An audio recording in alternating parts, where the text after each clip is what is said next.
Hello everyone and welcome back to another video. My name is Matty And my name is Benjamin.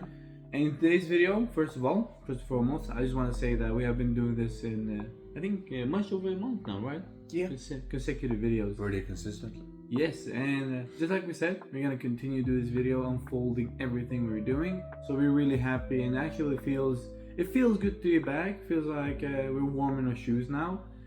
And today we have a little things to discuss. First of all, the good old what we did and like a weekly summary kinda, or rather like what we are doing currently to reach the goals we want to reach. And then second, we're gonna do both of us one thing that we are taking with us all the time or we're focusing on, especially in this time around, if we say so like that. Like key takeaways from this week. Yeah, not only week, it can be anything, it can be key takeaway for focusing or anything like that.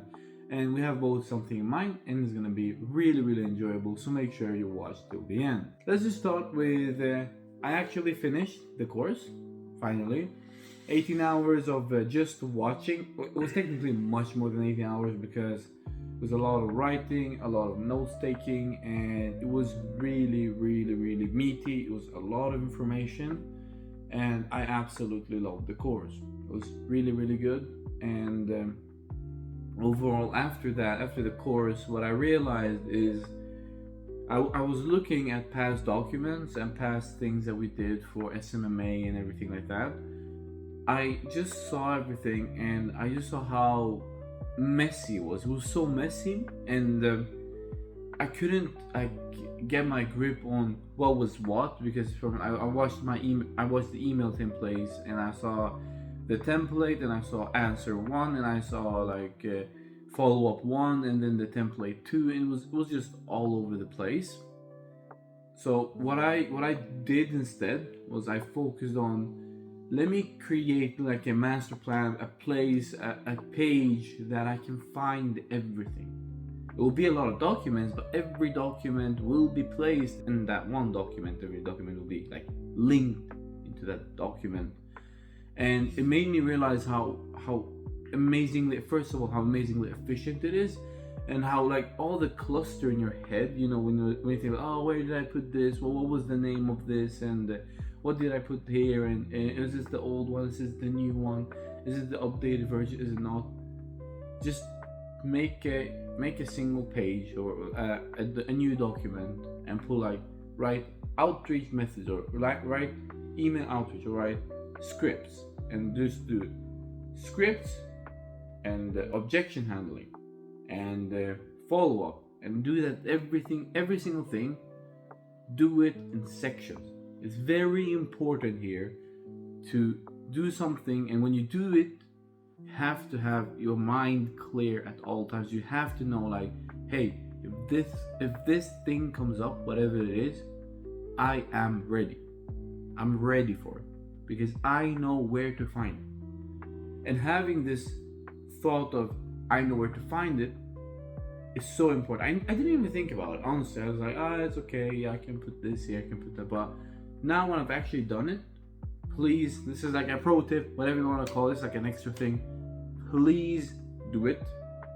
I promise you, it will take a long time and you will feel that it is unnecessary. But when the time comes where you have to find the obligation stuff, when the time comes we have to find the third follow-up that you know that you want to put, it is there. It is always there. So please do it. It's very important. It's very good, and I recommend everyone to do it.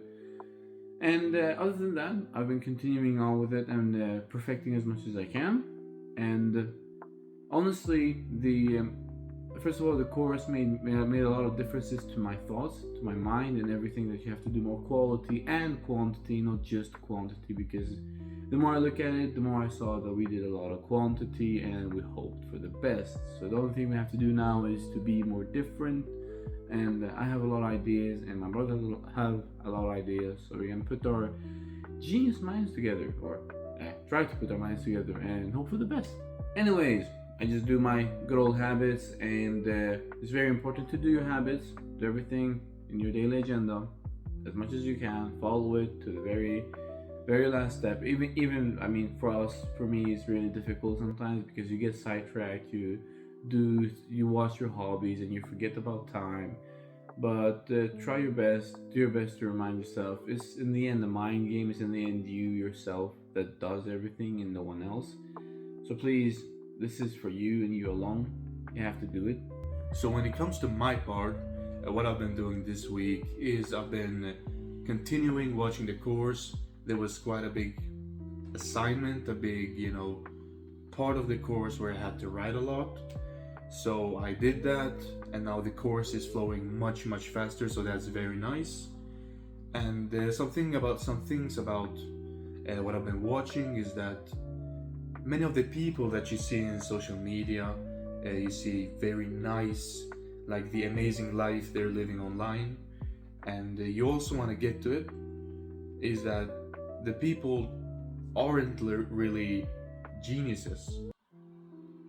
In a way, you don't have to be the smartest person, but you just have to be very logical and have reasoning when you do an offer, when you build a business, when you outreach a certain way to whatever niche you have.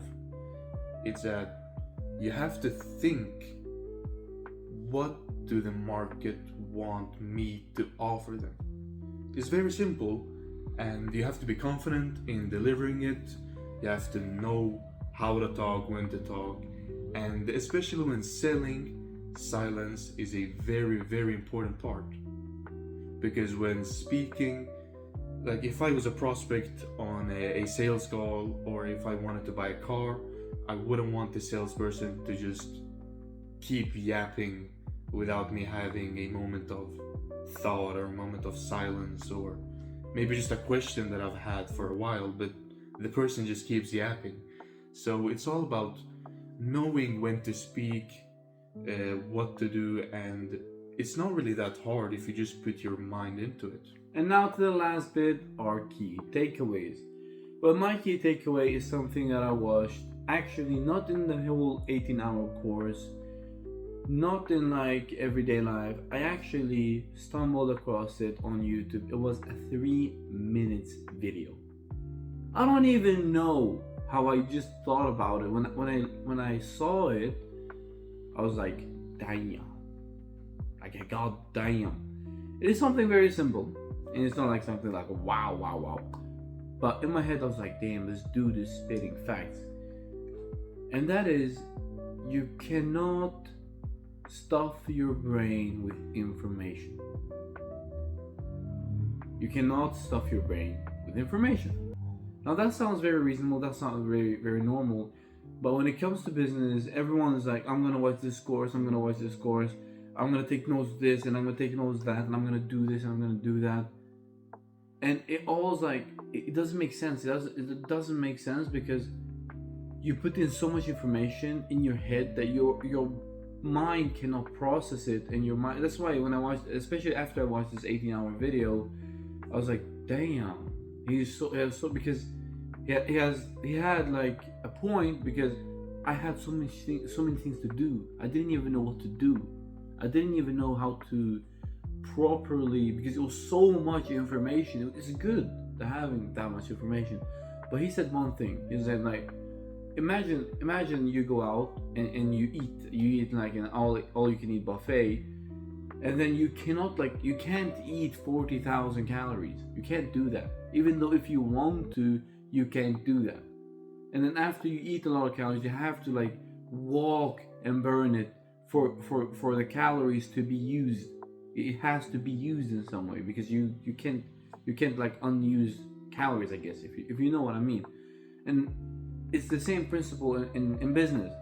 You cannot get all the information about the niche, all the information about your offer. You can't do that because it will be too much. It will be a system overload. So if I'm not gonna watch a video, if I'm not gonna do a course, if I'm not gonna do that, everything contradicts each other. But essentially what I'm trying to say is this: when you find something, when something is appealing, when someone said something to you and it gave you this aha moment, it gave you this click, try it. don't only write it down, try it. The first thing that comes to mind, try it.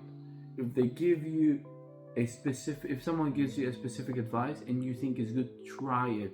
Don't put a note on it and move on to take other notes to later on go back and revisit it. Get it in your head, process it, and that's how you digest it. That's the system overload. It's not overloading anymore because you're digesting it. I thought about it a lot, and it makes so much sense. When you get the information, and of course now I'm contradicting myself because hey, I watched the 18-hour video, but that's the way that for me to put evidence into what he's saying. He's saying something true, because I thought in my head, shit, I have so many things to do, because I felt so stupid because there was a lot of things I could do. So please, the first thing that you get to mind, the first thing that you feel like, oh wow, I want to try it immediately. Try it immediately, and try it for some period of time so you get enough pieces of data to get a picture around it, like, hey, this works, let me continue, or hey, this doesn't work, let me back off and see what doesn't. So please, that's one of my key takeaways that I will be having for quite some time actually. When it comes to my key takeaway from this week, actually happened yesterday, is that training is really important, and with training comes flexibility, because you never know what will happen. For example, yesterday I went to train. It was a Muay Thai session with like the lesson, and I'm in the gym like 30 minutes early, like 15 minutes, just warming up, doing squats, doing some kicks, and from nowhere the coach comes to me and he's like, is this you? And he shows me a picture of myself, and I'm like, yeah. And he just explained to me that I cannot train for that lesson, which was yesterday. And I'm like, why? And it turns out that there was a previous lesson, like a couple days before, someone was sick, so everyone that was on that previous lesson couldn't train for a whole week. And I didn't know that, so he just came to me from nowhere. He was like, this is you, I'm sorry, you can't train today. And I was like, well, that's not good, what should I do now? And I just went to the gym. It's that simple. And I didn't really know what to do in the gym, so what I decided to do is just the big compound lift, very heavy. I did squats, deadlift, and just some back. And that doesn't really matter, because the point and my takeaway is that whatever happens, and in this instance the training, you have to be flexible. For example, if you're gonna train chest one day and you wake up and you go to the gym, you do your warm-up set and your shoulder hurts really, really bad to the point that you cannot continue the chest workout, transition, do another, do back or do legs, do a part of your body where it doesn't really strain your shoulders and that you need to work it. Let's say you have your back Monday and chest Sunday, and you're doing chest and it doesn't really work, you just change up the days and be flexible with the training. And on that note, I'd like to thank you guys so much for watching this video and sticking out till the end, and I hope you enjoyed this video. With that said, I hope you guys have an absolutely amazing day.